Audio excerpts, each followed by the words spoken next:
Mabuhay! My name is Rema and welcome to my art space, and I'm excited to tell you that I just graduated recently. I just finished my beginner's course with the father of Philippine art workshops and one of the country's most prolific artists, Maestro Fernando Sena, and I'm gonna take you through my art journey with him.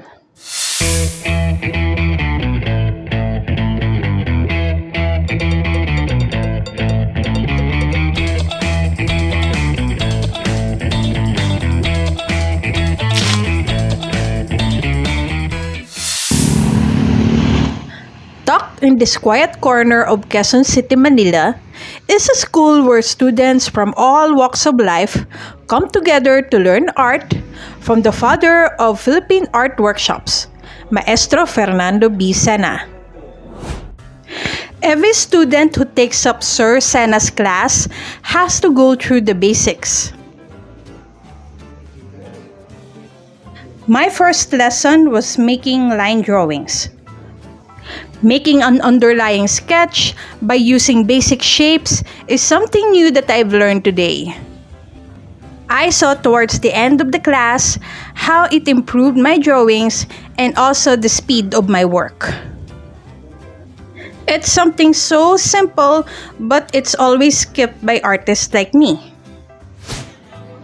After the class, I had a hearty lunch of Vietnamese spring rolls and pesto chicken pasta with my classmate and fellow artist friend Monica here at the Brewing Point in Quezon City. We stayed in the restaurant until coffee time just to talk about everything that we have learned during the classes. The learnings did not end within the classroom because Sir Sena would assign us a set of homeworks. It feels like being in school again, but this time it's more fun. Here are my finished homeworks.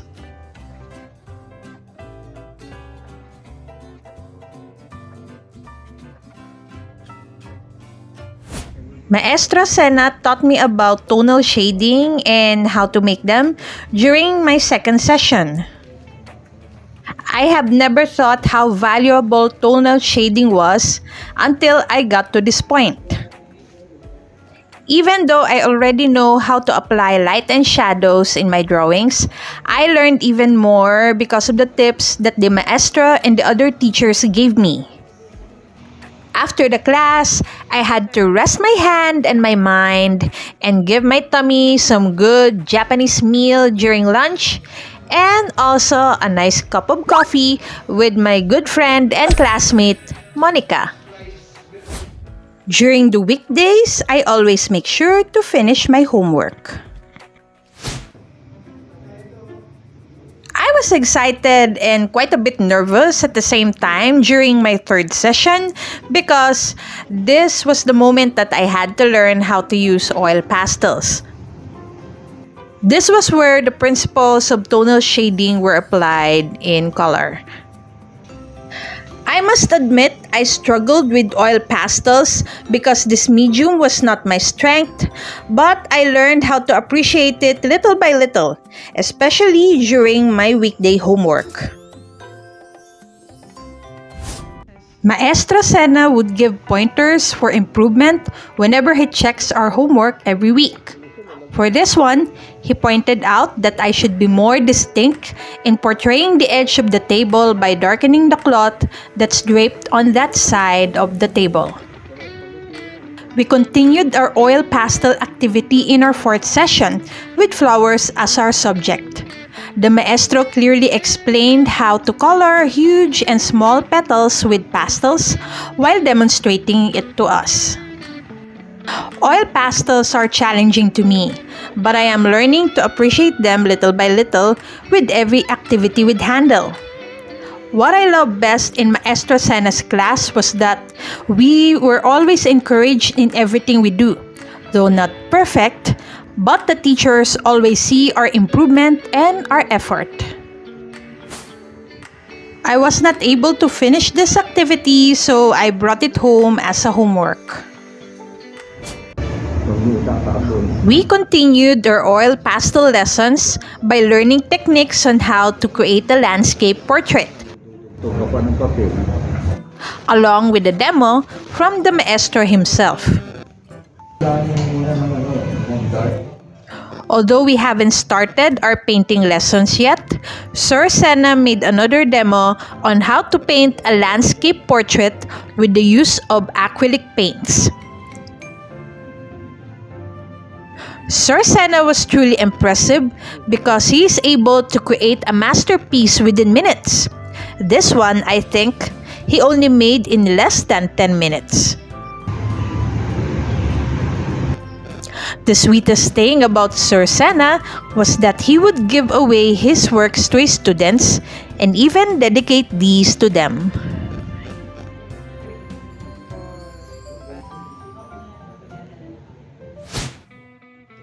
I was not able to finish my landscape oil pastel homework in one day because I had colds and I felt a bit down because of the stormy weather.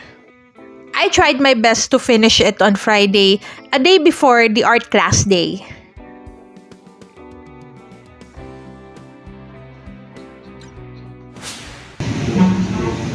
The workshop did not only cover realism and still life paintings and drawings, it also explored abstract art. With the use of oil pastels, we made abstract art pieces that depicted houses, flowers, and fishes, which I chose for this day. I think this is my favorite of the oil pastel series because the fishes were fun to make and it was easy peasy for me.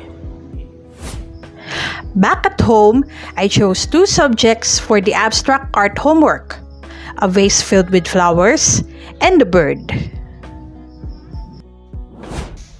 I was quite excited for this day's session because it covered watercolor. Sir Sena taught us two different techniques in making watercolor paintings: transparent and tempera.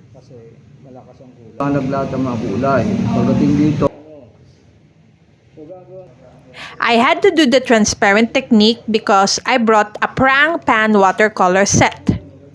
If you have been following my channel for quite some time, you know that I've been doing watercolor and gouache paintings. But I learned a few more tips from Sir to improve this, especially the transparent technique. I'm more familiar with the tempera technique, but I had trouble with making a transparent watercolor painting, so Sir Sena helped me by telling me what to improve, especially how to add darker colors on the shadows to enhance the details of the grapes, and the correct paintbrush technique for the background. Before this day's session ended, Sir made a short demonstration on how to paint flowers with watercolor.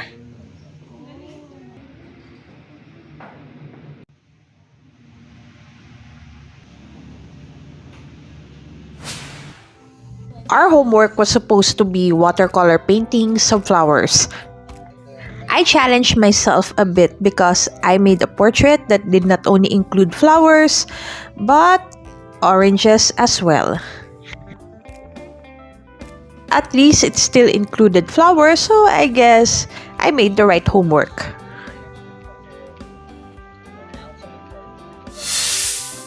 I was not satisfied with only one homework, so I made another one.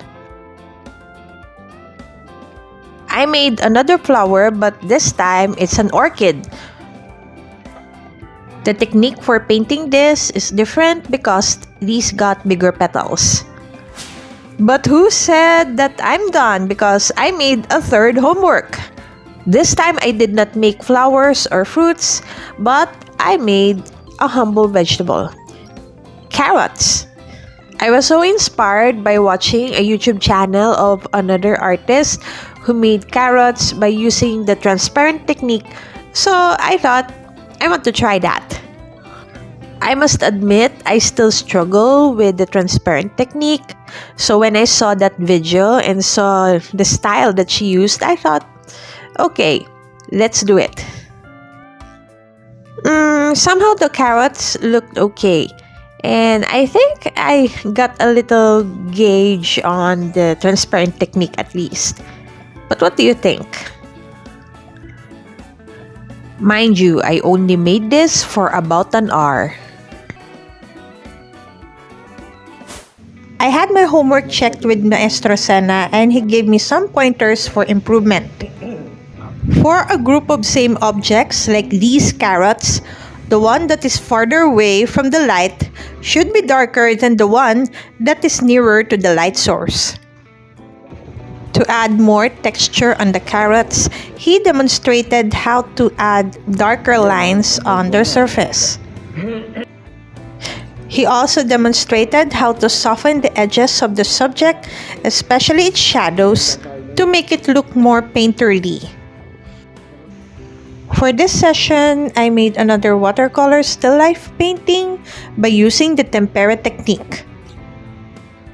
For my morning energy boost, here's a cup of sweetened soybean curd, which we Filipinos call taho. I was surprised that I was able to finish this for around 2 hours. My friend and classmate Tata was also very serious and keen on how to improve her artwork. Maestra Sena also gave her pointers on how she can add more depth to her subjects. Whenever Sir Sena makes an explanation, he would usually invite other students to listen to his pointers and his advice.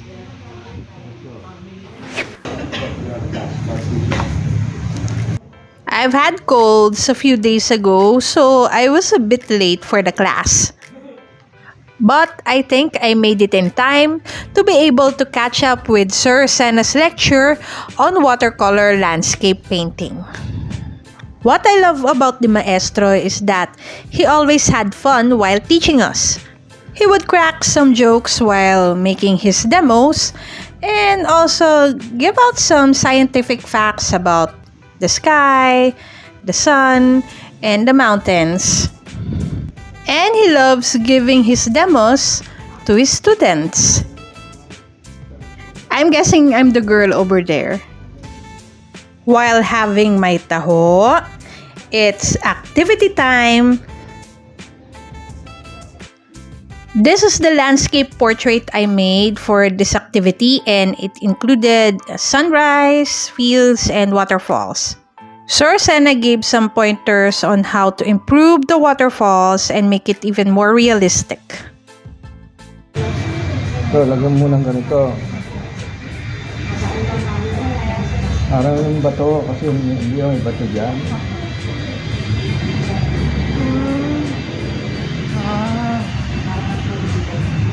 Ganun. Nagano muna, yan. O, tapos lagay ka ng puti. Ayun, puti ka pala. Tapos ito, pupurahan mo rito. Gagano mo. Ito pure white. Ito. Tapos tayo gano'n. I was able to finish this after about an hour. And here's the final result.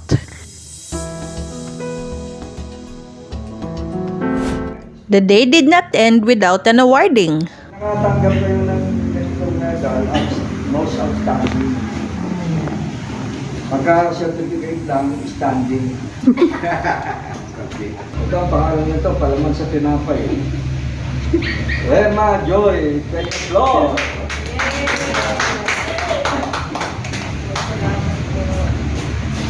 Yan. Picture. Every student gets a certificate and a medal. I do feel like an Olympic winner after getting these. If you're wondering what's my next step after finishing my beginner's course, of course I'm going to continue the advanced 1 and advanced 2. One of the greatest things that I've had while joining these workshops was that not only did I get to pick up some great tips and ideas from various artists aside from Maestro Sena himself, I also get to have a community of like-minded people who have the same passion for the same skill type or the same art, as you might say. I get to grow with other people, so it's not only me who get to grow in this set of skills that I'd like to improve on. And also, I get to understand more of the industry that I chose to be in. Actually, I plan to have art as my sideline business, as you may say it, because art is also a business, and because I'm getting into this kind of industry, I get to understand more of the stories and the inspiration, as well as the struggles that artists are going through. Anyway, if you like my video, please click the like button. And if you're here in my channel for the first time, I invite you to subscribe. And also click the bell button so you'd be notified of future videos from me. Again, my name is Rema, and thank you very much for joining me here. And I hope to see you again in my next art space. Bye! Mabuhay! My name is Rema and Mabuhay! My name is Rema and welcome to my art space, and I'm excited to tell you Mabuhay!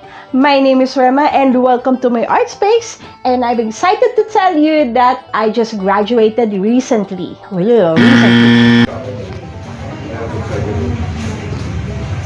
That's different.